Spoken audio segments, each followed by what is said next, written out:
ठाणे महानगरपालिकेच्या वतीने दिनांक 10 ऑगस्ट 2025 रोजी होणाऱ्या ठाणे महानगरपालिका वर्षा मॅरेथॉन स्पर्धेच्या कार्यालयाचं उद्घाटन आज ठाणे महापालिका आयुक्त सौरभ राव यांच्या हस्ते पार पडले. मॅरेथॉन ठाण्याची ऊर्जा तरुणाईची असं यंदाच्या मॅरेथॉन स्पर्धेचे सूत्र आहे. स्पर्धकांना नोंदणी करता यावी तसेच स्पर्धेबाबत मार्गदर्शन मिळावे यासाठी ठाणे महानगरपालिकेतील पहिल्या मजल्यावरील धर्मवीर आनंदिगे सभागृहात मॅरेथॉन कार्यालय सुरू करण्यात आले आहे. यावेळी अतिरिक्त आयुक्त 1 संदीप माळवी, अतिरिक्त आयुक्त 2 प्रशांत रोडे, नगर अभियंता प्रशांत सोनग्रा, उपायुक्त मनीष जोशी, मिनल पालांडे, ठाणे जिल्हा ॲथलेटिक्स असोसिएशनचे पदाधिकारी, ठाणेकर, ज्येष्ठ नागरिक, शाळेचे विद्यार्थी मोठ्या संख्येने उपस्थित होते. कोविड-19च्या पार्श्वभूमीवर ठाणे महानगरपालिका वर्षा मॅरेथॉन घेण्यात आली नव्हती. तदनंतर 6 वर्षांनंतर ही मॅरेथॉन होत असल्याने ठाणेकरांमध्ये उत्साहाचं वातावरण आहे. या स्पर्धेत मुंबई ठाण्यातीलच नव्हे तर महाराष्ट्रातून अनेक स्पर्धक सहभागी होत असतात. त्याचप्रमाणे आर्मीमधील नामवंत खेळाडू सहभागी होत असतात. स्पर्धेत होणाऱ्या स्पर्धकांना मॅरेथॉन स्पर्धेची संपूर्ण माहिती मिळावी तसेच स्पर्धेचे प्रवेश अर्ज, टेस्ट नंबर आदी अनुषंगिक कामाची पूर्तता मॅरेथॉनचे कार्यालयात करण्यात येणार असल्याचं आयुक्त सौरभ राव यांनी नमूद केलंय. यावेळी ठाणे महानगरपालिका वर्षा मॅरेथॉनच्या बोधचिन्हाचे अनावरण आयुक्तांच्या हस्ते करण्यात आले. या कक्षाच्या उद्घाटन या हेतूने करण्यात आलं आहे की 10 ऑगस्टला आपल्याकडे जे वर्षा मॅरेथॉन याचं आयोजन होत आहे त्या प्रक्रियेला फॅसिलिटेट करण्यासाठी, जेणेकरून नागरिकांना किंवा यामध्ये जे पार्टिसिपेंट्स आहेत त्यांना एका छताखाली इथे रजिस्ट्रेशन आणि बाकी सगळी गोष्टीची माहिती मिळेल. साधारणतः 6 वर्ष नंतर आपण हा आयोजन करत आहोत आणि आमची अपेक्षा अशी आहे की यामध्ये जवळपास 30,000 नागरिक यामध्ये पार्टिसिपेट करणार आहेत. जे प्रथम पारितोषिक आहे तो 1 लाख रुपयाचा आहे. साधारणतः 10.5 लाख रुपयापेक्षा जास्तीचे आपण यामध्ये विविध पारितोषिक यामध्ये ठेवलं आहे. विविध गट आहे यामध्ये पुरुषांचा अर्ध मॅरेथॉन, महिलांसाठी अर्ध मॅरेथॉन, त्याच्यानंतर 12 वर्ष खालील वयोगटाचे आपले स्टुडंट्स आहेत, त्याचे व्यतिरिक्त सिनियर सिटीजन आहेत.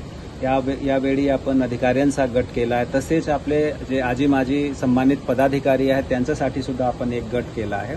हेतू याचा एकच आहे की ठाणे इथे साधारणतः आपला जे आरोग्यविषयक जागरूकता आहे ती वाढली पाहिजे, क्रीडाविषयक जागरूकता आहे ती वाढली पाहिजे आणि एक आपली प्रथा परंपरा जे अनेक वर्षापासून चालू होती 2019 पर्यंत, नंतर कोविड आला, विविध बदल झाले आणि त्याच्यामुळे त्यामध्ये खंड पडला, त्याला पुन्हा सुरू करणे हा याच्या मागचा हेतू होता.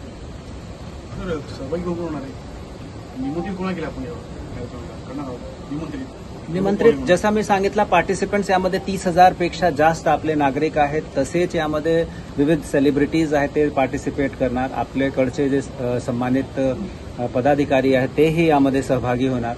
शाळेचे स्टुडंट्स यांना आपण विशेषरित्या यामध्ये प्रमोट करत आहे, प्रोत्साहित करत आहोत.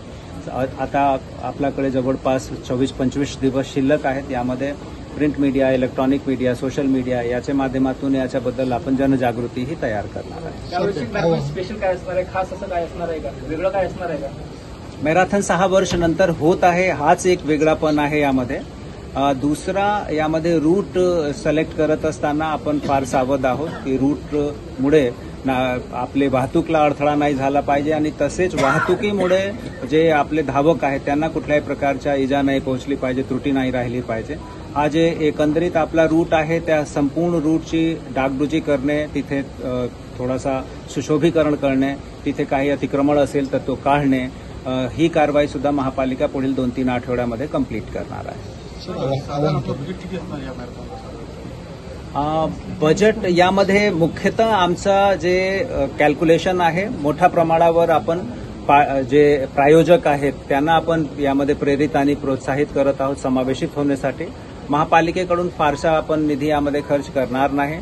आमच्याकडे चांगले स्पॉन्सर्स आहेत आणि त्या स्पॉन्सर्सची मदतीने याचं आयोजन, पारितोषिकचा खर्च, बाकी सगळी गोष्टी आपण यामध्ये भरवण्याचा प्रयत्न करणार आहे. त्यामध्ये काही आपली कमतरता राहिली तर त्याच्यासाठी निश्चित आपण बजेट प्रोव्हिजन करून ठेवलं आहे. सर, आवाहन करा माझ्याकडून ठाणे सिटीचे सगळे जे आरोग्याचे प्रति जागरूक नागरिक आहेत, महिला भगिनी आहेत, पुरुष आहेत, यंग आपल्याकडचे अडल्ट्स आहेत, आपले स्टुडंट्स आहेत, सर्वांना माझ्याकडून खूप विनम्र आणि प्रोत्साहक असं आवाहन आहे की त्यांनी भरभरून प्रतिसाद द्यावा. या आयोजनाला आणि यामध्ये सहभागी व्हावा.